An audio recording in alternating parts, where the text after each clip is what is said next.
So I want to ask a tough question, one that we've had active conversations this week about. I mentioned as we were in the intro that we did this survey. One of the things that came up is that, we celebrate some of these months, but maybe we don't celebrate other months that are important to individual people. Yep. And so where does the responsibility lie between the company or the person to say, here's something I want to recognize, want to celebrate, because we want to make sure that we're recognizing and celebrating everything that's important to our teammates and to our customers, but we also don't have like a calendar for the whole year or the bandwidth and budget to support everything. Yeah, and it can be big and small ways to support. If I want to be a workplace that's inclusive, it doesn't just have to be, yay, here's my rainbow for the month of June. It's, am I putting my pronouns in all of my emails I send out? Why? Pronouns are super important to my community, especially for my trans brothers and sisters and siblings, because that shows that you're sensitive and mindful to the concept of the importance of pronouns. Pronouns for a lot of people are just as important as getting your name right. And when you get someone's name wrong, I mean, Steve is pretty easy. Yacovelli, oh my gosh, it's been butchered ad nauseum throughout my entire 20 years that I've been around. I'm kidding, it's a little bit longer than 20 years. But and I correct somebody once with my last name and they're like, okay, got it. Now, if they continue to butcher it, that feels icky. Now multiply that to like your first name or someone not getting your pronouns right after you tell them, no, actually I prefer to go by they, them.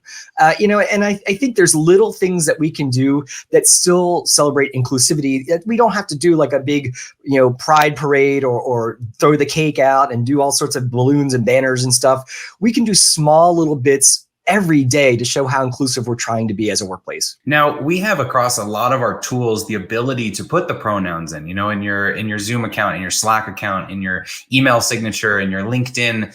And how far should companies go to enforce that everyone put those in? Or is it a suggestion? Is it education? Like, what should we be doing to help make that more adopted? If you have a workplace that has corporate values or workplace values, and one of your values states something to the effect of, we value all differences, and then you're not putting out policies that promote those inclusiveness pieces, you're kind of not, you're only doing it kind of halfway. And I think that's the thing. I know some bigger workplaces have some issues like, oh, we don't want to force anybody to do that. Fine. But if you have that corporate value that says we promote inclusivity, why wouldn't you go the extra step and say, oh, and to that mark, to that extent, to support that value, here's 3 things you can immediately do. Change your Slack, change your Zoom, put it in your email. I mean, how hard is that to do? And what I also do in my own personal or my business email is I found this really great website, and you can Google and find lots of great websites that say, why are pronouns important? And I link to that in my signature because people are like, why does he have those pronouns? It says, want to learn more, click here. Easy. That's so low hanging fruit to help educate and show people why we're doing it, and also to give people some information on why they should do it.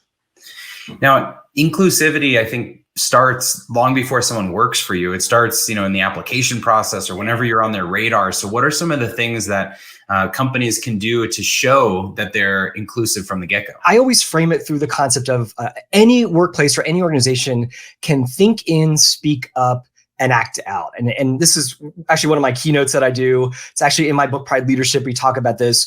But if you're trying to create a culture of consciously inclusiveness, being mindful of including as many people as you can, you start with the think in, and that's about the individual. So what training sessions are you doing, both formally and informally? That little link I just shared about, the pronouns, that's an informal learning opportunity. And so that's kind of part of the think in. What are we doing to educate myself and those around us to really think in about my own behavior? Then to speak up is where we start to think about how do we look at our inclusive language within the workplace? And it can be big or small things like, do we have a chairperson or do we have a chairman?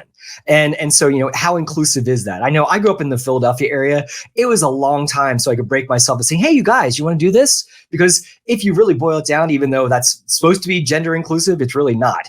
So luckily, I now live in the South, and y'all just kind of rolls off the tongue, and there's that. But really thinking about the inclusive language, and also are we falling victim to the words and actions that we pick through maybe our own unconscious bias? And then the act out is the bigger picture. And it's kind of what you just asked, Chris, what can we do? And that's where we can start to put that lens through every single part of our workplace. So our recruiting friends, you're looking looking for an open rec. Where are you advertising that? Is a website where certain demographics go, and maybe you're disenfranchising from the get-go, letting people see that opportunity?